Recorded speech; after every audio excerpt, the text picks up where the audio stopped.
it's lumps and bumps, a life-saving jab, or just feeling sad, they put our minds at ease or get us to emergency at speed. He needs to go to hospital and he needs to go to hospital now. Brand new GPs Behind Closed Doors starts Tuesday at 7 on Channel 5.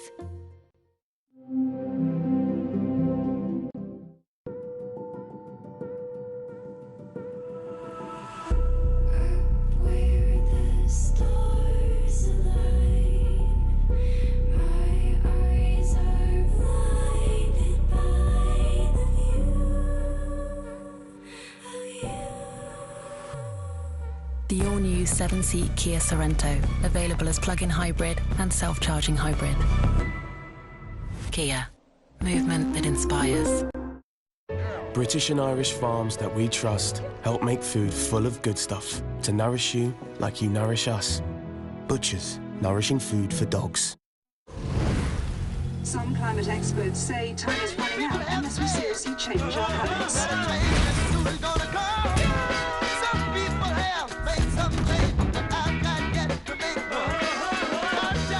Fortune favours the frugal. IKEA, the wonderful everyday. Hello, my friend. Daisy, Donna, Doom Master 4000. How are you today?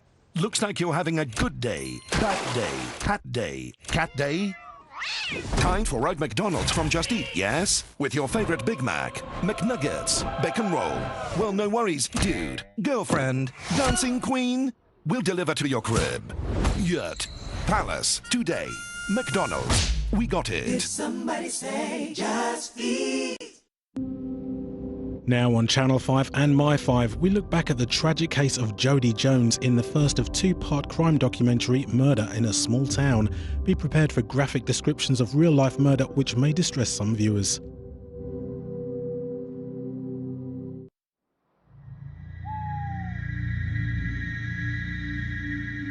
It was late at night, it was dark, it was in the woods. I was shining the torch ahead of me and I saw something light and white. And as I got closer, I realised that it was Jodi. And she was dead.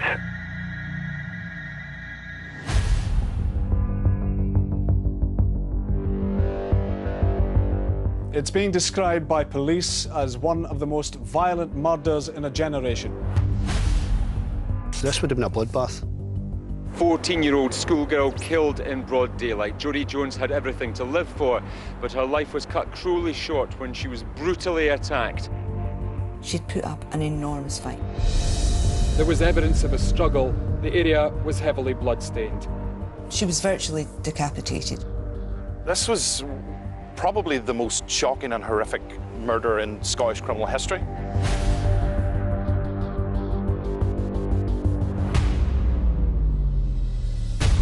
Children being accused of horrendous crimes tends to attract a massive amount of outrage. He was a Satan-worshipping, scary Gothic character. This is a little village, and we've got a devil worshipper. You can just imagine the fear. Mitchell was convicted and jailed for a minimum of 20 years. Mrs. Jones, are you happy that justice has been served today?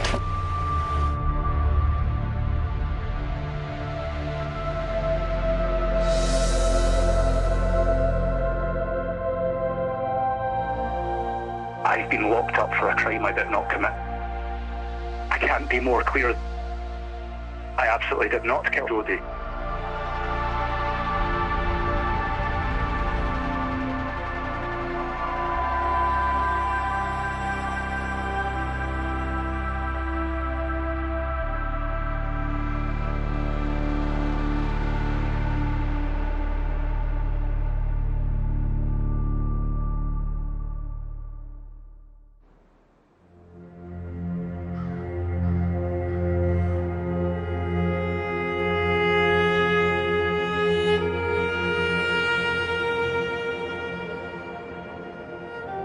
Dalkeith is the biggest town in this area. Originally a market town. about 8 miles from Edinburgh. In a sort of semicircle, there's maybe half a dozen little interlinked villages. Some of them were mining villages, some of them grew up out the market town of Dalkeith. Nothing ever really happens here. It's an ordinary place with ordinary people. Teenagers Jodi Jones and Luke Mitchell lived in the neighbouring villages of East Houses and New Battle. They had been dating for 5 months. I met her a few times, not a lot, but I met her a few times. Typical 14-year-old, shy but not to the awkward stage and not cocky, just a lovely, well-mannered wee girl. 30th of June 2003. Jodi and Luke arranged to meet as usual after dinner. A very, very ordinary Monday. Couldn't have been more ordinary. But as it turned out, it wasn't, was it?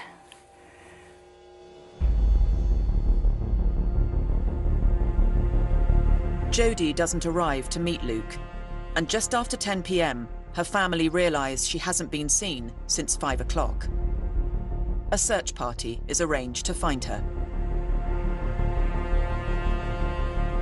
Luke came to me in a bit of a state saying, Jodi's missing. And he borrowed the torch and off they went. Luke meets Jodi's family at the top of Rowansdyke Path, a woodland shortcut connecting both their homes. Waiting for him at the top of the path were Judy's sister Janine, our gran Alice, and Janine's boyfriend Stephen Kelly. So they all set off down the path. And they're just past this break in the wall, and Luke goes over the wall and he calls out, I think there's something here. The sister's boyfriend, Stephen Kelly, then goes over the wall, and the granny, well, she wants to see for herself what's there. And she started screaming.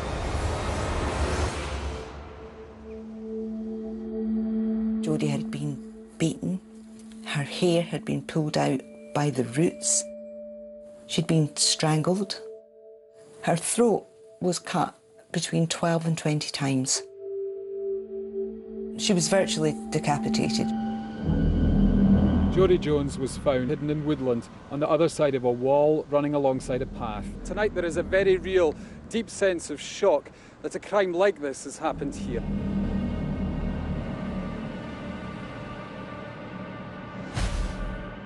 From the minute the news of the murder broke on the morning of July 1st, the hysteria, the relentless media coverage, the fear, the fact that something like that could happen in this area.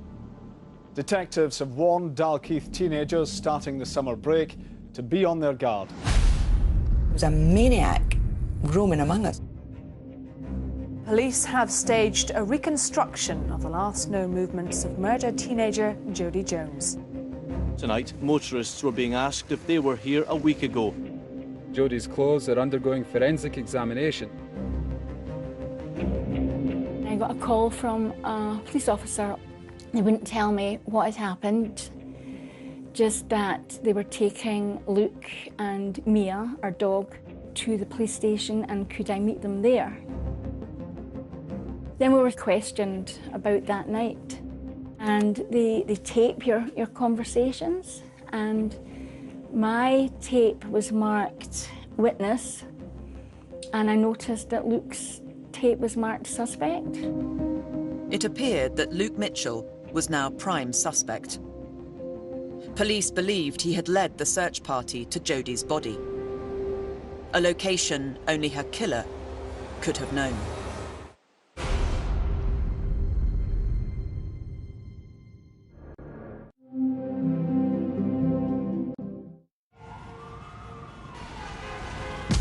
She takes the sidewalk you walk on and turns it into a stage. Just like the catwalk to walk on. These streets are calling her name. Can't fit her into a box. When there's no need to plug in, Give me fire. So I can admire. Why stop? Up in the sky, up in the sky. New Toyota Yaris self-charging hybrid. Do you ever think of what your skin goes through every day? Dove Men Plus Care protects and cares for your skin with triple action moisturizer. Nosy about whether you're paying more on your bills than your neighbors? You could find out with Otto Sergey.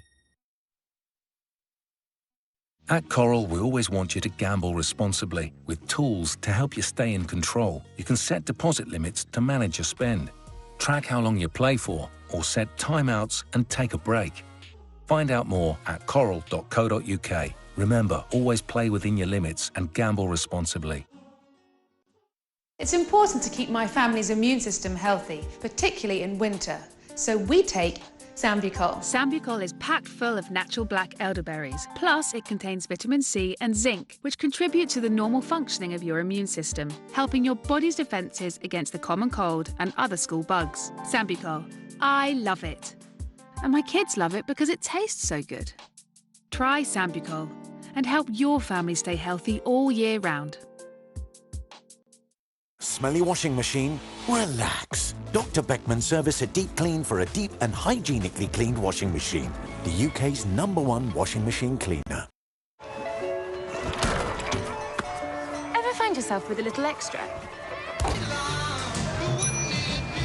Sky Mobile rolls your spare data so you can choose what you want to do with it.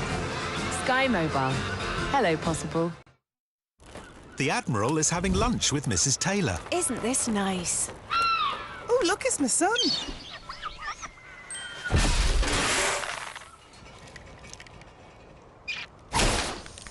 Isn't that your mum's cottage? Thank goodness the Taylor family are insured together with Admiral Multicover. All their cars and homes on a single policy. Admiral Multicover. Rewardingly simple. Right about now, we all need a break. I want to break free. It's time to plan a getaway to a place where we can finally be free. Free from boundaries, limitations, even virtual backgrounds. Today, we break free. I want to break free. Ready to break free? Plan your future getaway with Norwegian Cruise Line. Sail safe, feel free. Oh, hey, want Greggs? Order now and let's party like it's 1999. 2099! Only we got it. Did somebody say just eat? 35 years ago, nuclear disaster rocked Chernobyl and the world. Now, I have unprecedented access to the most radioactive place on Earth. Goodness me. Join me, Ben Fogle, inside Chernobyl, next Wednesday at 9 on Channel 5.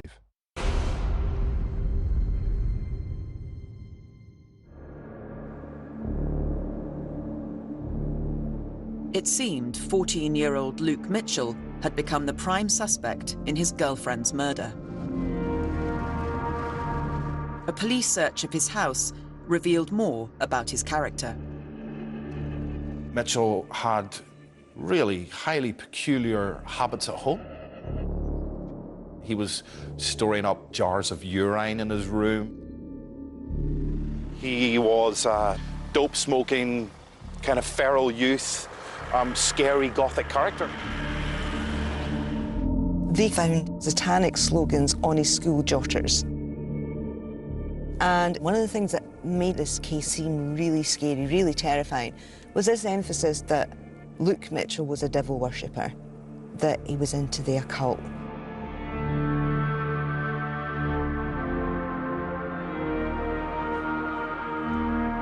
And he was obsessed by the Black Dahlia murders.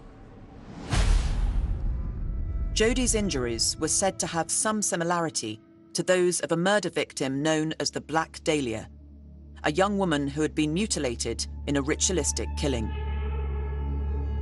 The Black Dahlia case was the killing of a young woman called Elizabeth Short in Los Angeles in 1947. She was found horribly mutilated. She'd been severed in two, so the legs and the torso had been separated. Was Mitchell inspired by the Black Dahlia? The case against Luke Mitchell was building. The police were closing in, and the press began to name him as the main suspect.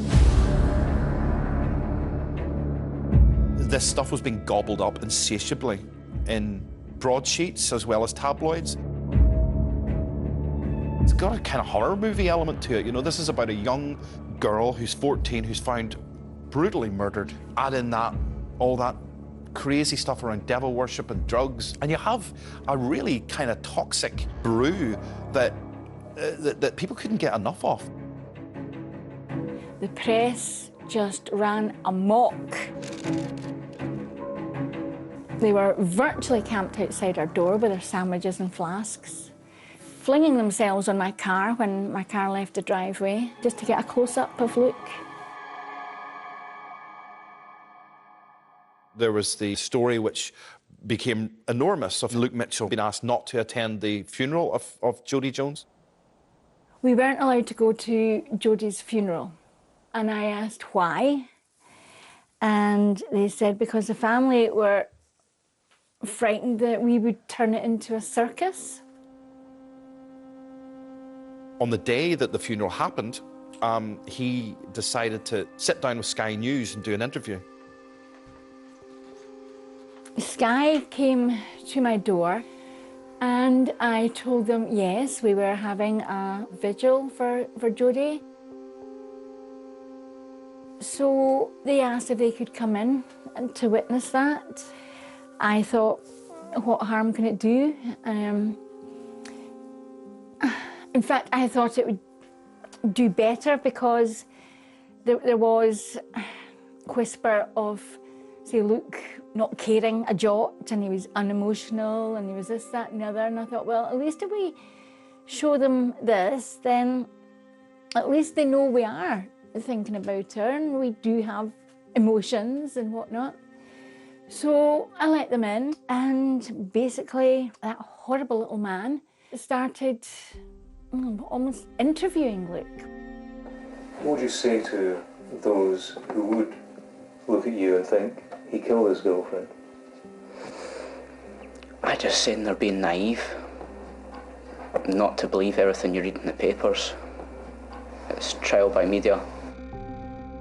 The interview itself had a rather unpleasant sort of vibe to it. The police and accusations and things I couldn't care about. It was just want to find out what happened and who did it. It felt strange to watch. There was judgments made about the relationship between Mitchell and his mother. It added to the creepiness and the disturbing nature of the story. The headlines the day after that. The screeching headlines. How could you? Yeah, the public turned against us with that one.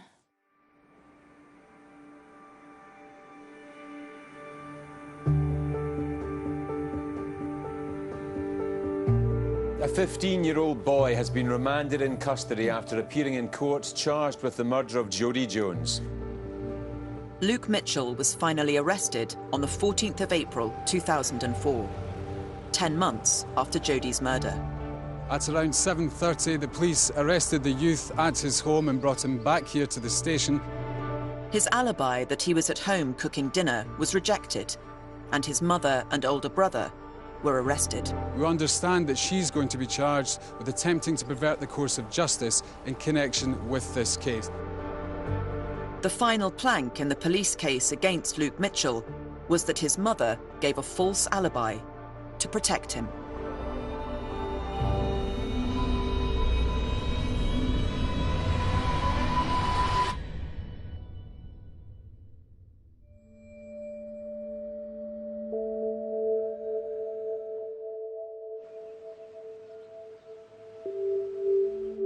Innocent or guilt, there's something wrong with this conviction. We have a 14-year-old boy, and despite extensive investigation, there is no forensic evidence to link him to the crime. The evidence is insufficient to say beyond a reasonable doubt that this was Luke Mitchell that committed this murder. If we're going to find somebody guilty, it has to be on the basis of solid evidence beyond reasonable doubt. That hasn't happened in Luke's case. We're talking about a person's life, and you need science to put someone in jail.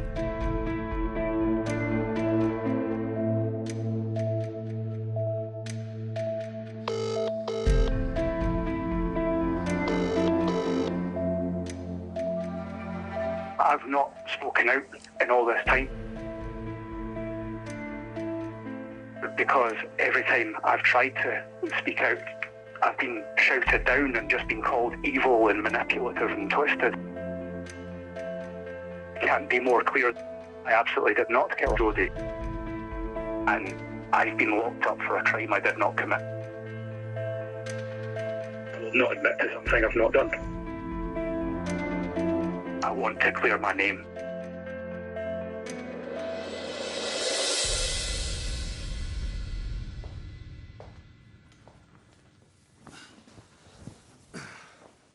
My name's John Sallins. I'm 27 years a police officer. Most of my time as a detective. I've worked in many high-profile inquiries, murders, terrorism, serious and organised crime. Spent most of my time in the CID. My name is Michael Neal. Started off as a uniformed officer in the north of Glasgow. Trained as a firearms officer during that time. Then moved into the CID arena. Spent the majority of my career after that as a detective. John and I now run our own private investigation company.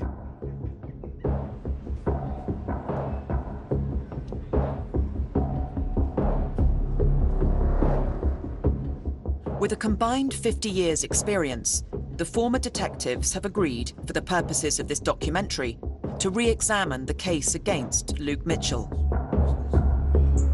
The difficulty of being asked to reinvestigate a case that's 17 years old, and in this case especially where someone's been convicted of that murder and been in prison, I suppose the biggest difficulty for John and I will be to keep an open mind.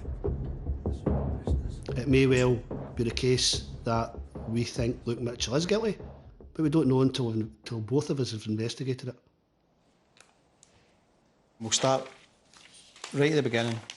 What do we know? The basics, what do we know about this case? Luke Mitchell was found guilty by majority verdict. 14-year-old at the time of the murder, 16-year-old at the time of the trial, okay? Sentenced to life with a minimum of 20 years. We're doing things retrospectively now, without the full knowledge of what the investigation team carried out. We're just trying to conduct this investigation based on our own experience and things that we would have done at the time. What have we got forensically to tie There's into it? absolutely nothing forensically. It's a circumstantial case. You would think, considering the brutality of that murder, there would have been something forensically. Luke has maintained his innocence. I mean, he had the opportunity to say that he was guilty of this, and it would have made a difference to his length of sentence, but he's adamant that he hasn't committed this murder. Right, okay. Right, so why don't we go through there and visit the crime scene? Well, we'll certainly go out and get a feel for it. We'll do that.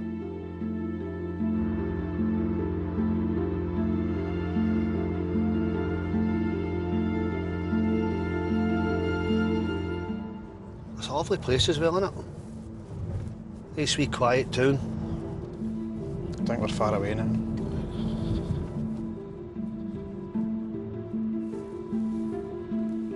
That's it there, that path there. So it is, yeah. Let's go.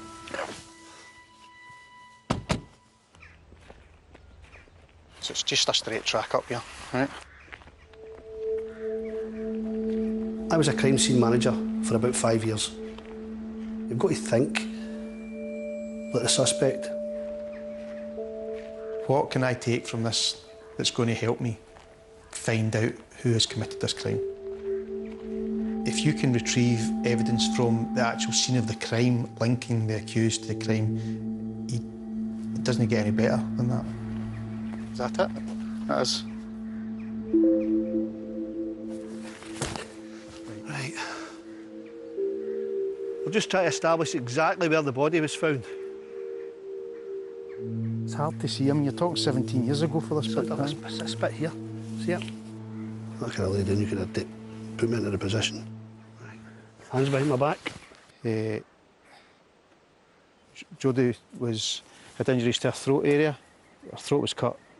She'd suffered slash marks from the right-hand side of her mouth towards her ear, halfway towards her ear. There was incised wounds to her forearms, her breast, her eyelids, her abdomen area.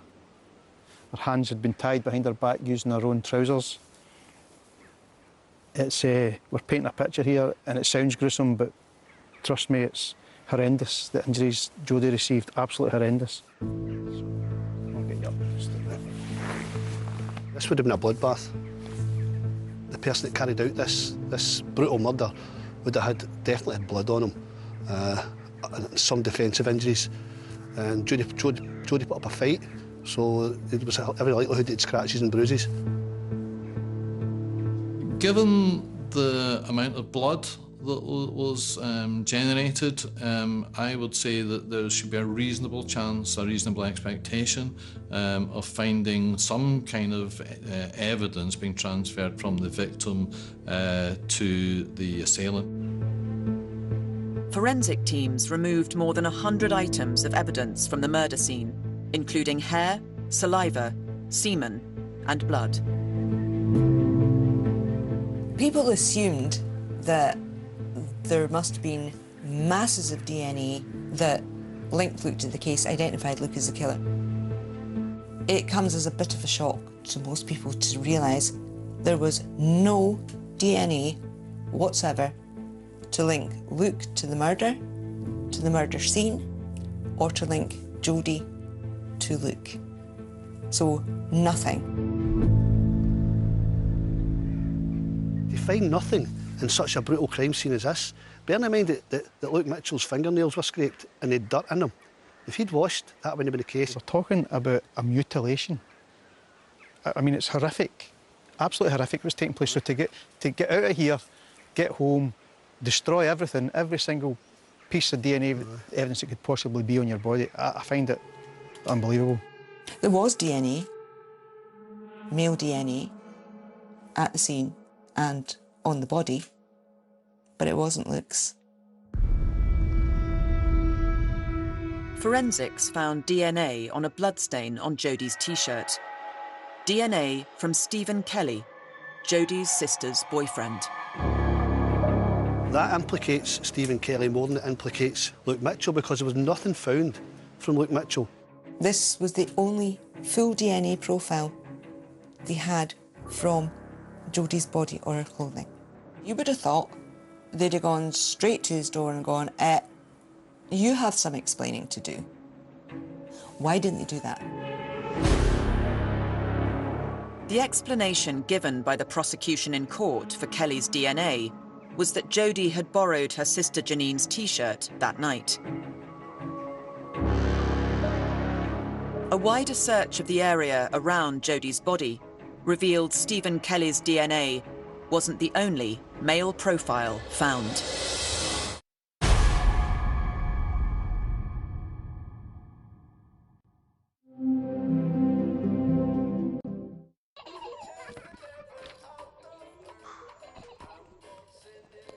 Amen. Welcome to your Moneyverse. Here, you can see your entire relationship with money. And here's this month's money. Whoa. With the Barclays app, you can see where your money's going, so you can make a plan. I'm gonna cycle more. Until next time, Amit, Barclays, master your Moneyverse and make money work for you.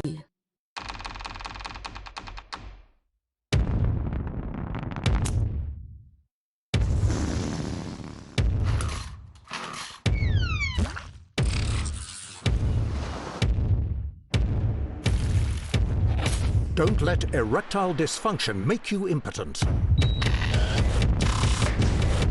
Do something about erectile dysfunction. Clinically proven, discreetly delivered. Order today at Newman.com. Before the sun rises and the day slowly wakes. It's oh so quiet. Before the commute and before the commotion. It's oh so still. Before it all, there is warmth. Simple, reliable, and sure. Before everything, there's Bosch. Worcester Bosch. You fall in love. If you want to do something important, care for others. Working in adult social care, you'll find so many opportunities to make a difference to people's lives. And they'll make a difference to yours. All you need to get started are your natural qualities. There's training for everything else. It's not always easy, but it's always worth it. And we're recruiting now in your local area. Care for others. Make a difference. Search adult social care jobs. I'm not confused, but they are. It's that awkward dance. You know the one. But I'm not confused. I'm confused.com. Ideas are beautiful. At first, they're inside you, electrify you, grow from our imagination. But ultimately, they want to be set free, out into the world, to disrupt it, improve it, to make it more meaningful, more beautiful, and even more incredible. The new fully electric Audi e-tron GT. Ideas start the future. Audi. Tesco finest British sirloin steaks are matured for 30 days for a fuller flavour. Perfect for making any evening special. Food Love Stories, brought to you by Tesco. Celebrate the 80s. The biggest stars. And the best bands. Make Friday night party night. Britain's favourite 80s songs. Starts with 1980. Friday at 10 on Channel 5.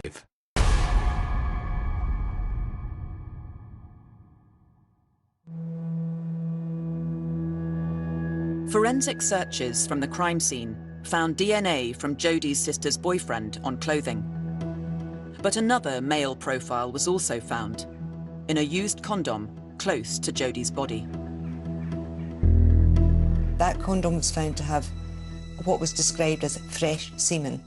The police didn't find the owner of the condom in the initial investigation. He was traced 3 years later in 2006 when his DNA was put through the national database in relation to a different incident. It would seem significant in terms of the nature of the crime, given that it was a young female and there was a condom found with semen. I think it should have been more significance than it apparently did. What stood out for me in particular was the lack of scientific evidence against the accused, and the fact that they had other potential line of investigation and they focused on just one person. We've only been here a short space of time. Straight away we spoke about another 2 potential suspects. Luke Mitchell was the only member of the search party to be forensically examined by the police that night.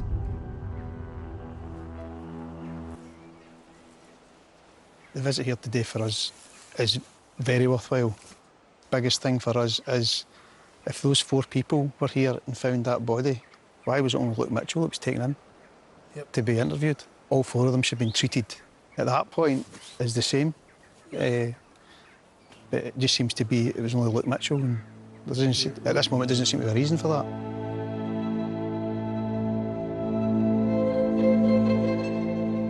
It was obvious from the police treatment of me that I was a suspect from day one. I was told to sit separately from the rest of the members of the search party, and one of them had tried to hand me a cigarette when we were sitting waiting, And they were told that they shouldn't be having any interactions with me, yet the other three were sat together, all talking together, and I was kept separate. I mean, this was genuinely from the very first moment that police had arrived that I was being treated separately. I sprinted up to a police station.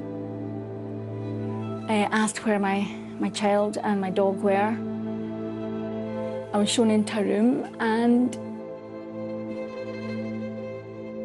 the sight was just horrendous. Luke was sitting in a white forensic suit. He'd been stripped naked, and he just had a tear streaming down his cheek, and his eyes were like saucers. It looked like somebody hit him right between the eyes with a mallet. That's what he looked like. Total shock. The police would be under pressure from an early stage to make sure that they identified a suspect and arrested someone. But it is possible to lose important lines of inquiry by developing a case theory prematurely. That early closing of minds or the possibility of other suspects can result in lines of inquiry not being taken, which means then that to an extent the investigation becomes an inevitability in terms of where the finger points.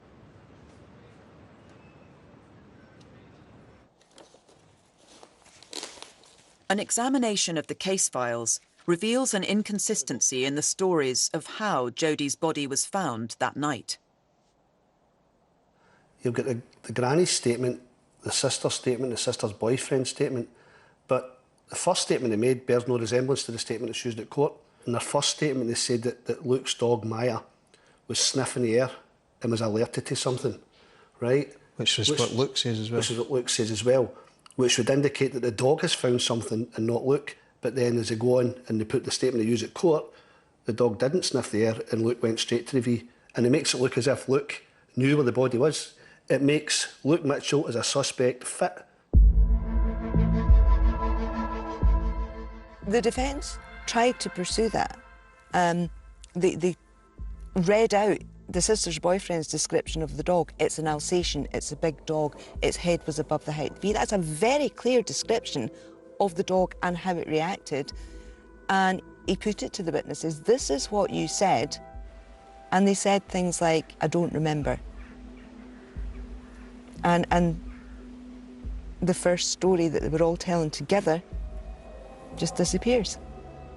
If three witnesses in their statements are all saying one thing, and then by the time of the trial, it's changed for each of them, but it's changed in the same way, that would certainly prompt some questioning by the defence QC, and I'm sure here Donald Finlay explored that with them and then no doubt pointed out to the jury, well, people of course can forget things, people might remember things in different ways, but to say the same thing in statements and then to have the same changes in the witness box is something that you might want to have a think about.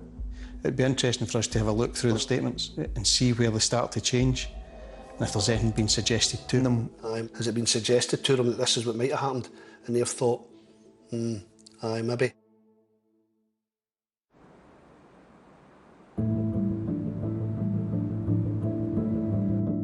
Luke Mitchell was 14 years old when he was accused of murdering his girlfriend. He was named by the press within days, but not officially charged until 10 months later. Luke was, when I say he was in the press constantly, I mean daily, absolutely daily. This is 5 days after the murder, I believe, where we've got detectives hunting the killer of 14-year-old Jodi Jones. We're last night questioning her boyfriend and his older brother, and Mitchell's named here. So, you know, we have the ethical issue. Right at the start of the case, you know, should we be naming a child at this point? Umpteen photos of him, naming him. Now, bear in mind, this is pre-trial. He had not been convicted, he hadn't even been arrested, but he was being treated like a criminal.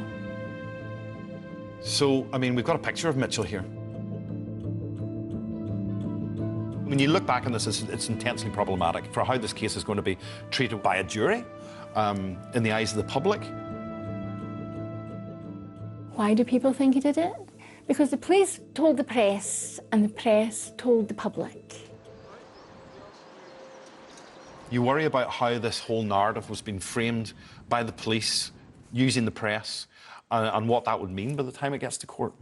That's really what lies at the kind of icky heart of this.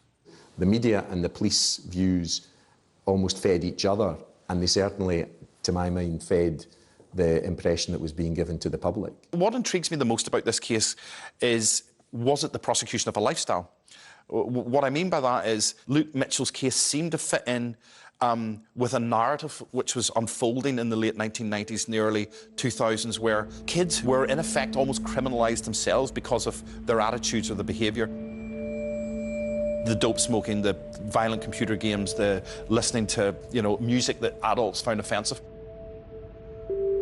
I mean, one of the strange things about this case is the whole involvement of Marilyn Manson and the Black Dahlia story being sucked into the narrative of the Luke Mitchell case.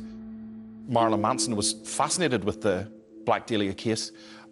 We know that he painted watercolours of the Black Dahlia victim.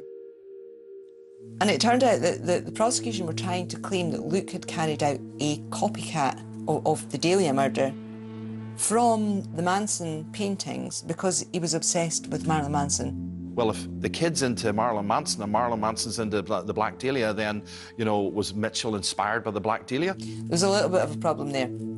Or there should have been a little bit of a problem there, because there was no evidence at all that Luke had ever seen the paintings or that he knew anything about them.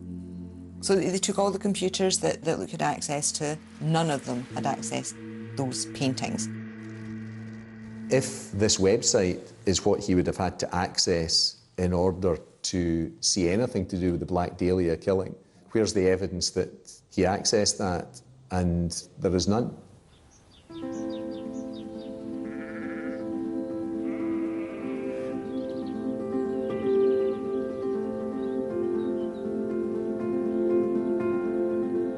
Other than me being a convenient suspect because I was seen as out of the ordinary and into alternative styles and lifestyles and dress sense and music, I don't know why they went after me like this.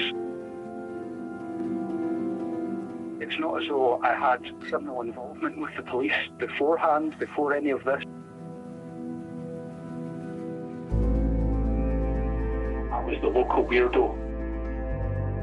It was easy to put it on me. It was easy to make people believe these nasty and evil things about me.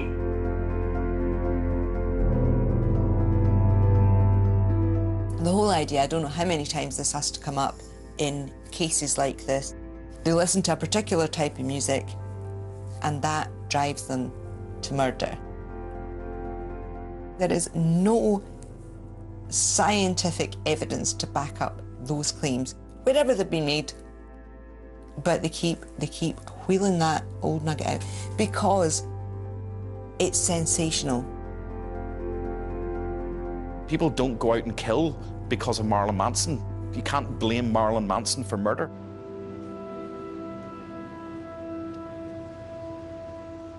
As the re-examination of the case continues, a disturbing piece of evidence reveals another potential suspect. We've got another person of interest that absolutely shocked me. There's a guy by the name of Mark Kane. He's turned up with scratches in his face. If Luke Mitchell didn't kill Jodi, somebody else did.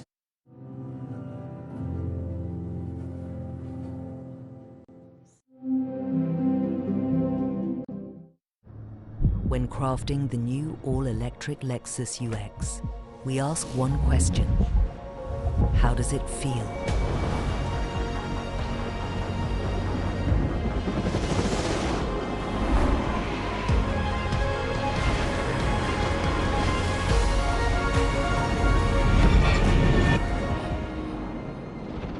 The new all-electric Lexus UX. It's how it feels. When my family called me to tell me they had been evacuated for the wildfires, I was scared. This reinforced the work I do and the urgency behind it. At Amazon, we are working towards powering our operations with renewable energy. We've installed solar panels on over 65 of our facilities, and we're not stopping there. Climate change affects everyone. It's already affected my family, and that's what keeps me working in sustainability. One order of frothy milk, rich espresso, and extra Thanks, love. Kenko Duo. We're all aficionados now.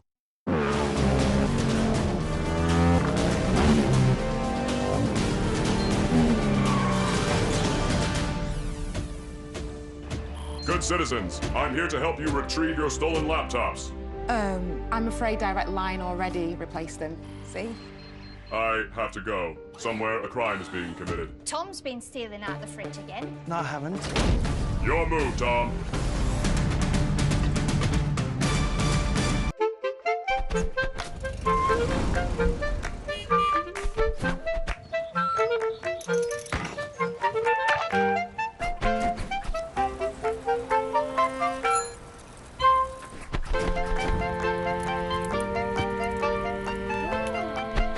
When it's time to leave your living room, there'll be worlds to explore together. Expedia. That's all protected.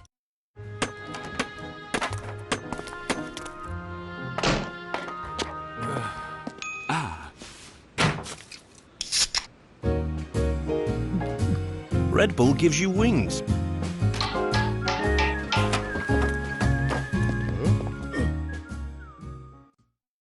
It's here. Say hello to the brand new Samsung Galaxy S21 5G. Now available on Sky Mobile from just £36 a month. Say hello to a sleek new design. Plus shoot and share first time, every time. And for a limited time only, claim a free pair of Galaxy Buds Live. Shop the new Galaxy S21 series today from just £36 a month. All on the network of the year. Sky Mobile. We've had a real dollop of snow. It makes life a lot harder. When the going gets tough, Britain's farmers keep going. Oh, wow. Spring is on the way, so join Helen, Jules and the whole team in greener pastures. The new series of This Week on the Farm continues Thursday at 8 on Channel 5. Stream now on My5.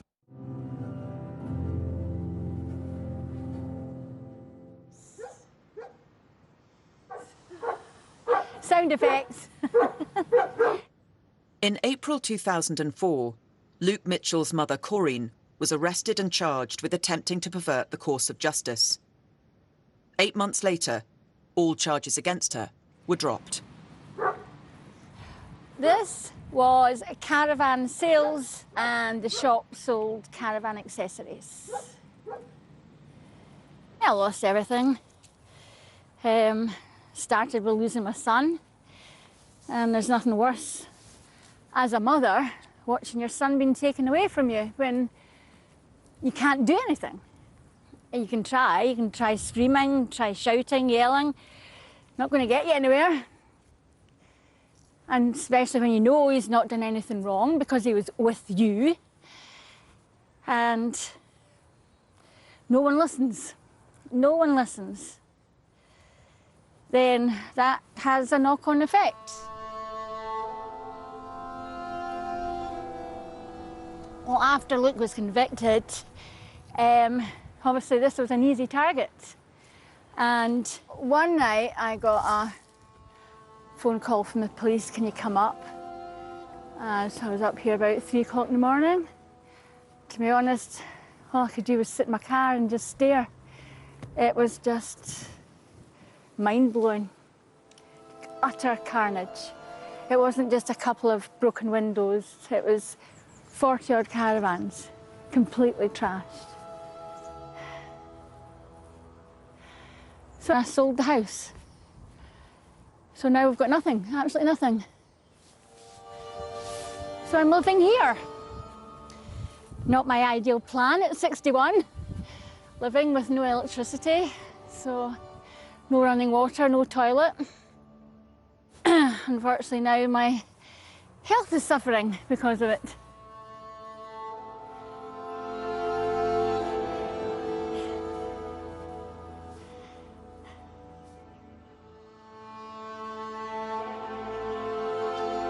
Well, no, you're too big to do that now. You're too big to do that now. Yes, you are.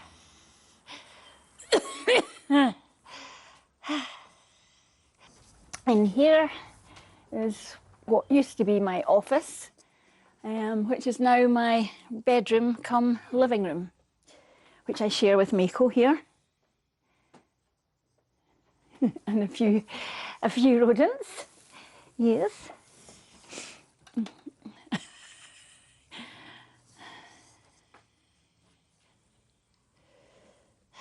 How long have you lived here? What are we, coming up 6 years.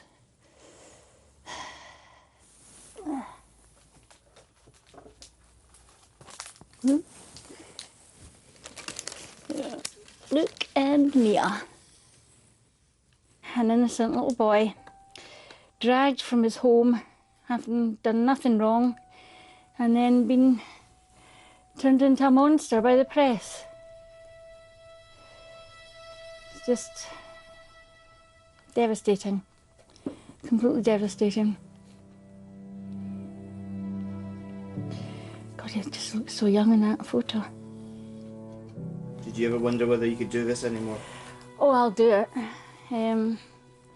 It's taken its toll, but yeah, I'll keep doing it until he's out where he should be.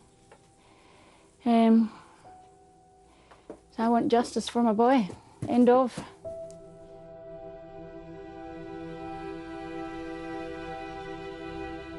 A lot of the time, I still feel 16, 17.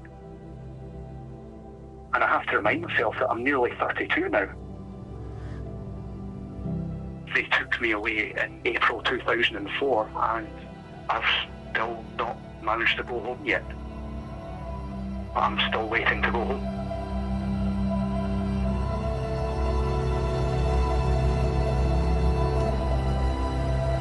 "17 years after the conviction of Luke Mitchell, evidence from 2003 reveals another potential suspect who may have been overlooked by the police. We've got another person of interest that absolutely shocked me. See if you go down to number 4 on that list. Yeah, got it, yeah. You'll see there's a guy by the name of Mark Kane. Yeah. Mark Kane has apparently turned up at his friend's house the day after the murder. He's turned up with scratches in his face. Carried out a wee experiment last night. I want to show you some pictures. Right. First of all, who's that? Right, that's Luke Mitchell. Right. Who's this? I don't know who that is, but he's similar. The hairstyle looks very similar to Luke Mitchell. That's what I thought. That's Mark Kane. Joking? Nope. How similar are they? Right. The whole thing rests on eyewitness evidence, driving by and identifying a person as Luke Mitchell, and they look so similar. During the police investigation, eyewitnesses Rosemary Walsh and Lorraine Fleming said they had seen Luke Mitchell at the end of the path leading to the murder site on the night of Jodi's murder. The identification by Fleming and Walsh could have been a mistaken identity, and the person that they saw was not Luke, it was Mark Kane, which would have knocked quite a big hole in the prosecution's story that Luke was at this end of the path at this time and that end of the path at that time. Another wee trip through to Dalkeith again.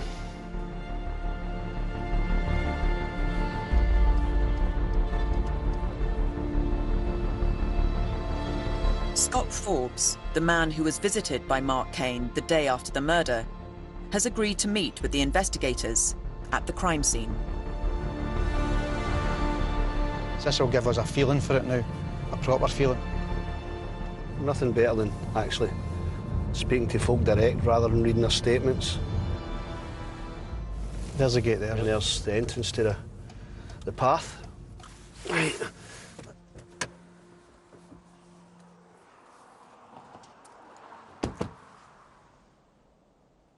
So what's over here? New Ballaby College, and that's where Mark Kane was living. So that's the college directly through the trees here? Yes, yes. So we've got Luke Mitchell staying down there, we've got Jodi Jones staying up there, We've got Mark Kane staying over there. The closest person's obviously Mark Kane. Yes. So you're only talking a couple of minutes to get from there to there. Yeah, definitely. If you come out of the murder in these woods here, would this not be a perfect escape route? Ah, definitely.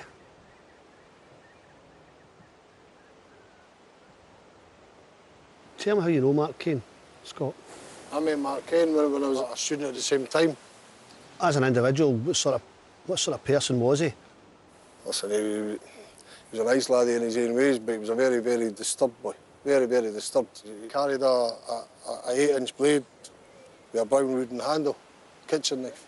What makes you think that Mark Kane's involved in the murder of Jodi Jones then? Mark Kane visited my flat in Leith the day after Jodi had been killed. He had big scratches on his face, 3. I told him a wee girl had been killed. Asked him where he had been and where he got his scratches. He told me he was in New Battle in the woods. That were the same? Same Basically area. the woods surround this field? Yes, yes. Right. He told me he was taking methadone. He had taken his whole script of Valium.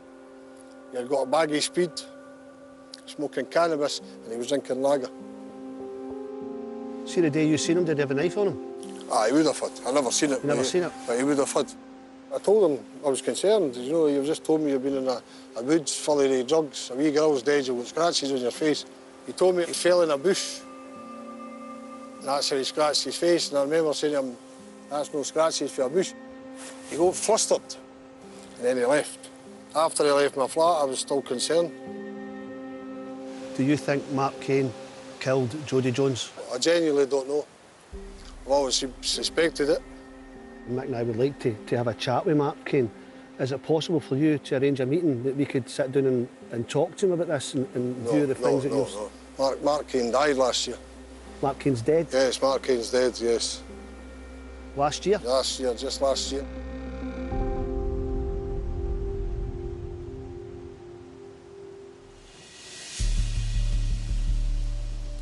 I think we need to take a look at these two moped boys.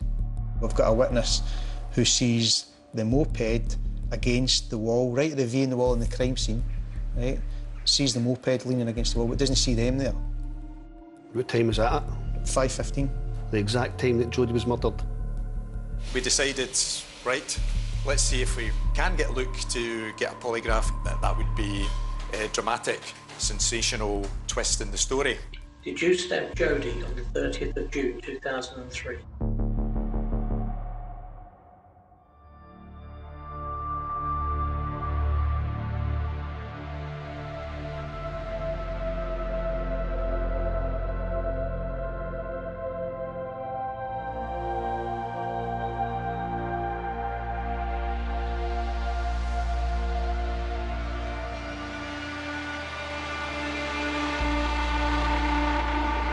You can see that second part tomorrow at 9. 34 years ago, it was the site of the worst nuclear disaster in history. So what's it like now? Brand new Inside Chernobyl with Ben Fogel takes us there next Wednesday at 9. Dennis Quaid and Jake Gyllenhaal battle a climate catastrophe next in the day after tomorrow.